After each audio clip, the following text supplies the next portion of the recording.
After the somber funeral for my father, a prominent shareholder, my brother-in-law caught us off guard by raising the delicate topic of inheritance. The focus shifted to stocks and a substantial $5 million request, confidently asserting that my wife, the eldest daughter, and my sister was set to inherit this windfall. The revelation initially filled her with joy at the prospect of a significant inheritance. However, their excitement was short-lived when the family lawyer delivered the disheartening news that my brother-in-law had no legitimate claim to the inheritance. I, Greg Johnson, a 42-year-old office worker, reflected on my father's vibrant life. Despite his age of 78, he remained full of vitality, actively engaged in his work. My older sister, a perpetual source of trouble, led a carefree life, causing continuous worry for our parents. In her middle age, she introduced Aaron Corner, a man she intended to marry despite his youth and handsomeness. I couldn't warm up to him due to his demeanor. My sister demanded that our father finance her wedding, swiftly depleting the funds and unapologetically seeking more. A year after her marriage, tragedy struck. Our father collapsed while playing golf and passed away a few days later. Overwhelmed by grief, I found myself struggling with the funeral preparations with no assistance from my sister. After the funeral, a lawyer visited our home to discuss the inheritance outlined in my father's will. While my mother and I were already aware of its contents, my sister and brother-in-law were oblivious until then. They shockingly claimed that the stocks and the $5 million inheritance should go to my wife. Stunned and speechless, my mother and I were taken aback. The lawyer corrected them, revealing that my brother-in-law had no right to inherit. Surprised and disappointed, my sister and her husband expressed disbelief and shock. The lawyer dropped another bombshell. My sister and I did not share the same father. This revelation left my sister furious, demanding an explanation from our mother, who wore an indescribable expression. The long-held family secret had finally come to light, leaving my sister shaken and seeking answers. "I'm sorry," our mother managed to say amidst the shaking emotion. "You are the child of my previous husband. Since childhood, my sister had teased me, claiming that Dad loved her more. Now faced with the truth, she seemed unable to accept it. However, she quickly shifted her stance, suggesting that if she was adopted, she would still have inheritance rights. Aaron chimed in, agreeing with her, yet our mother firmly denied any adoption, causing disbelief. "I'm the eldest daughter, and even Dad said so," my sister angrily declared, glaring at me.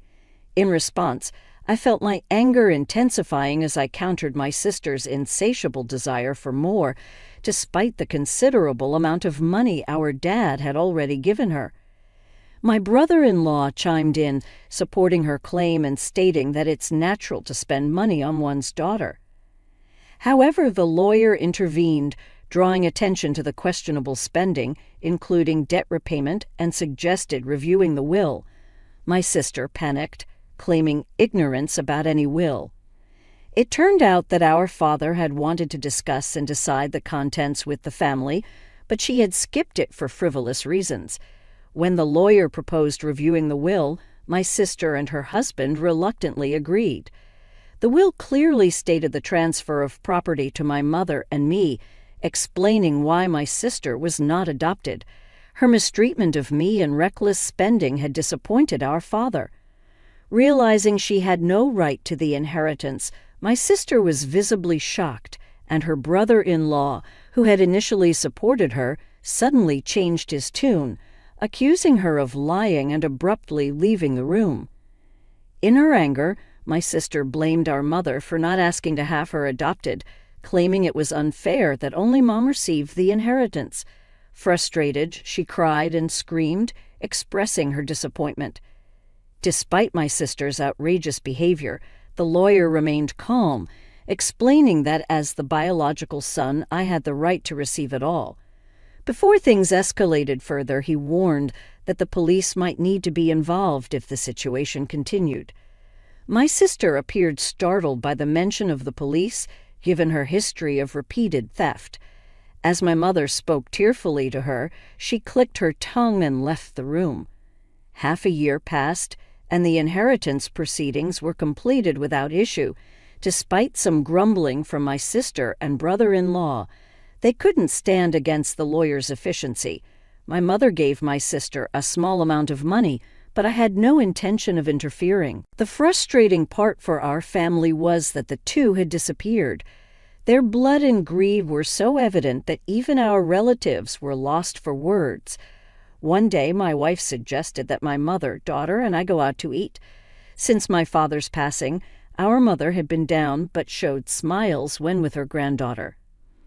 I suggested to my mother, "Why don't you live with us?" "But you know, Rook still comes home occasionally," I added.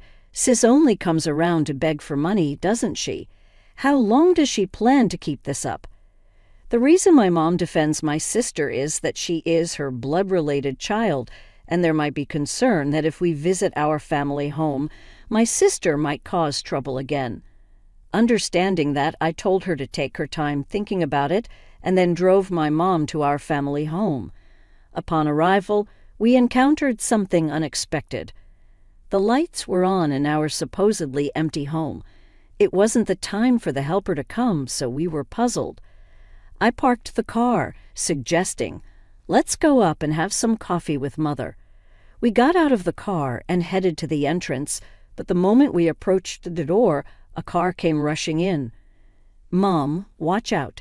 Hearing my daughter ahead of me, I shielded my wife with my body.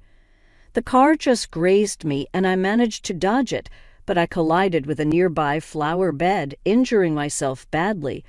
The car stopped after hitting the garage door. "Are you okay, Dad?" My wife and daughter rushed over, supporting me. Mother was trembling in shock at the sudden event, understandably.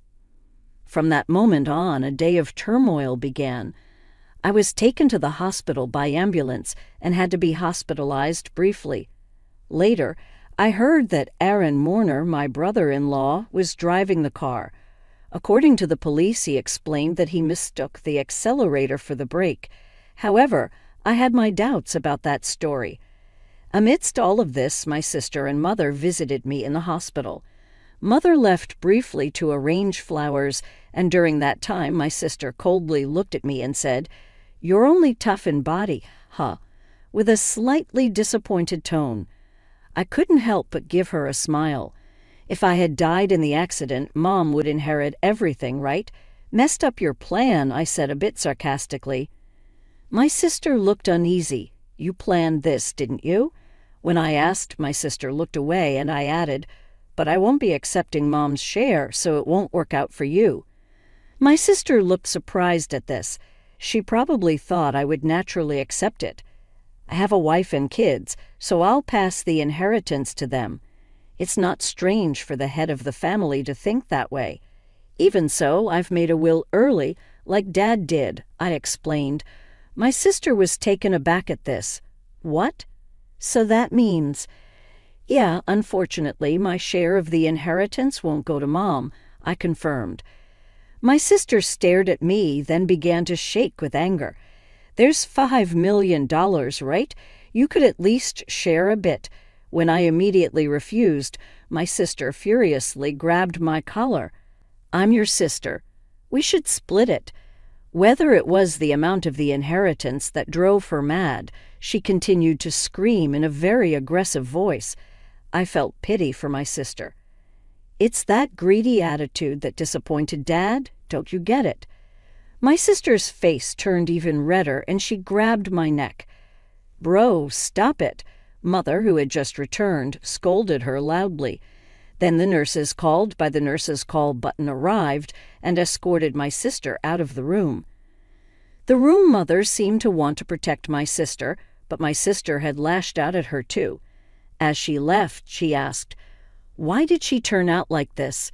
Hearing Mother say this sadly, I felt a pain in my heart. Later, Mother's health deteriorated, and she fell off gradually, weakening. My wife and I started visiting the family home more frequently to support her, but this seemed to upset my sister. Probably she encountered my wife when coming to ask for money or heard about it from Mother. One day my sister called my cell phone. "From now on, we will take care of Mom. You guys don't need to come." However, my sister wasn't listening and said, "We've already decided," before hanging up. My wife told me she had been turned away by my sister too. Concerned about how my sister, who had no experience in household chores or living, would manage, I quickly contacted Mother. To my surprise, I found out that my brother-in-law had experience in caregiving. Mother was still independent, not yet in a worrying state. This reassured me. However, within just a month, Mother was rushed to the hospital in an ambulance. It was said to be due to a medication dosage error.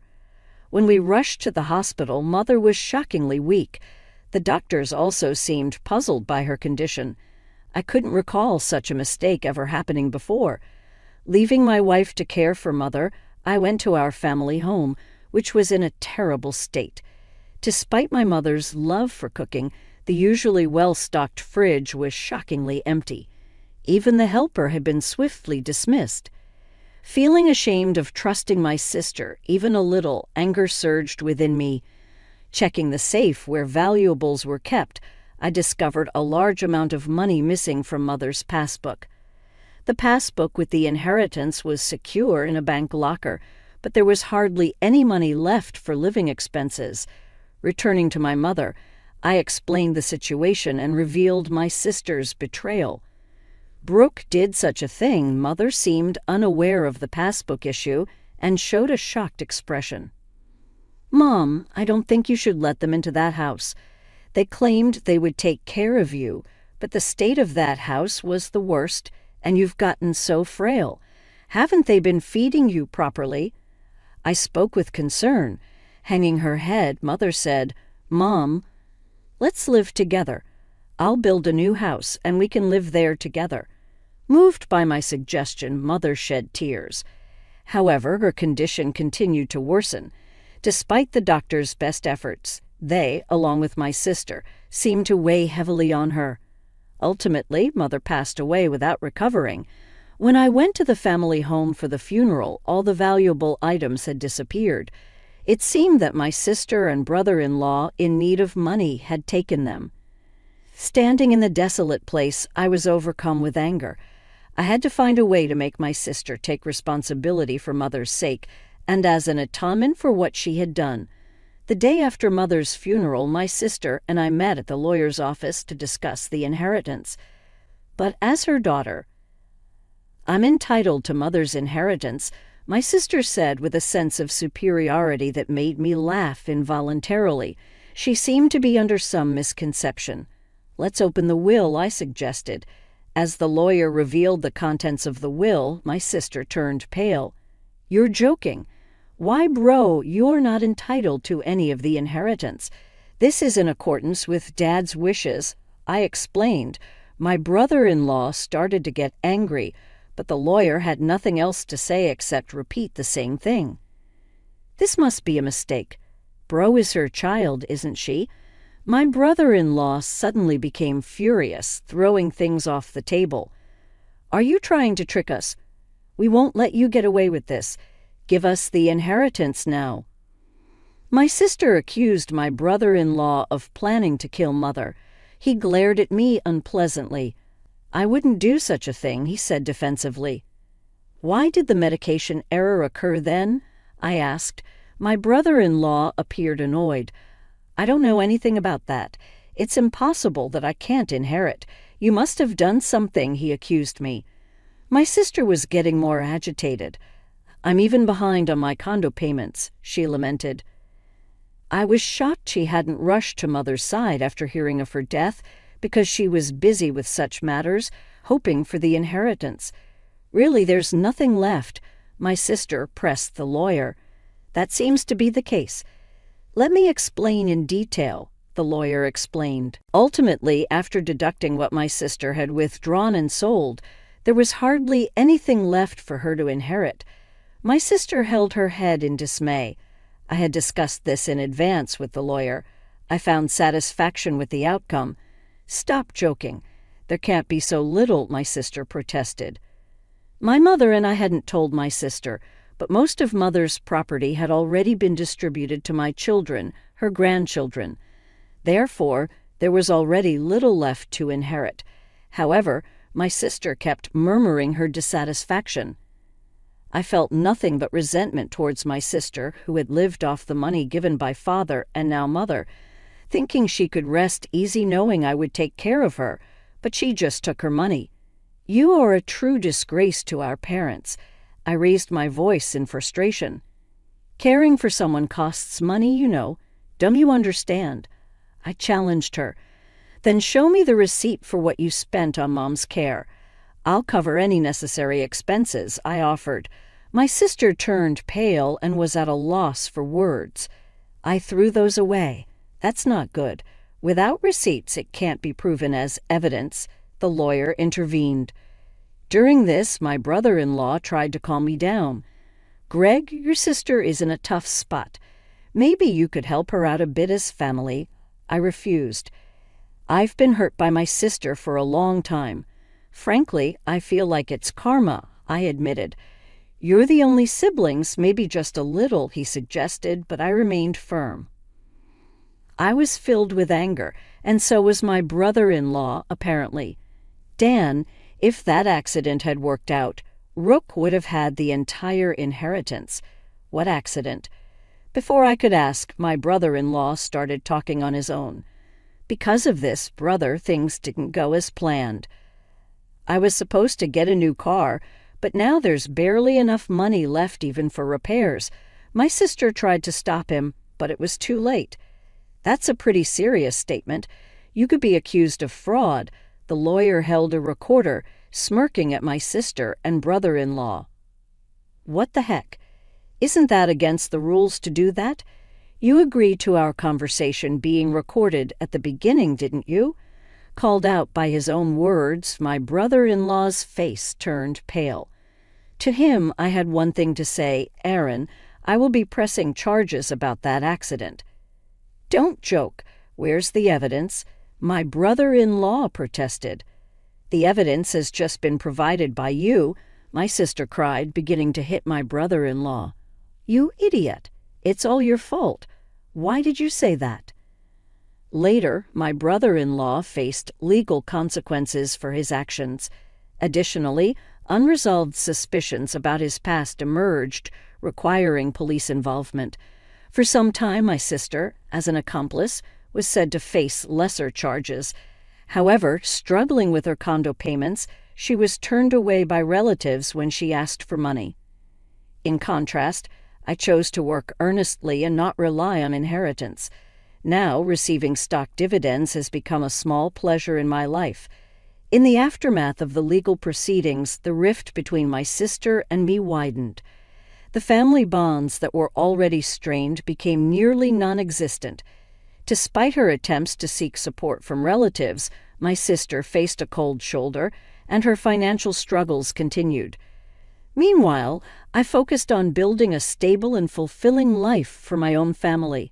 Working diligently, I found solace in providing for my wife and children without relying on the tumultuous inheritance battles that had plagued us. The stock dividends became not just a financial benefit, but a symbol of my commitment to a more secure and principled life. Over time, my sister's situation didn't improve. The consequences of her actions weighed heavily on her, both financially and emotionally. It became a stark reminder of the importance of responsible choices and the lasting impact they can have on one's life. As the years passed, I held no ill will towards my sister, recognizing that everyone faces their own battles and makes their own choices. Still, the events that unfolded served as a powerful lesson about the significance of integrity, responsibility, and the enduring consequences of one's actions. In the midst of the turmoil, I found strength in forging ahead with resilience, determined to create a future that wasn't tainted by past misfortunes. The dividends, once a mere financial gain, evolved into a testament to the enduring power of personal growth and the ability to rise above adversity. Life moved forward, and I embraced the opportunities to thrive, leaving behind the shadows of familial discord. The lessons learned from this chapter of my life became an integral part of shaping my values and decisions, ensured a legacy built on principles rather than the pursuit of material gain. In the end, it was not the inheritance that defined my journey, but the choices made along the way. Choices that led to a life grounded in authenticity, resilience, and a commitment to building a better future for those I cared about the most.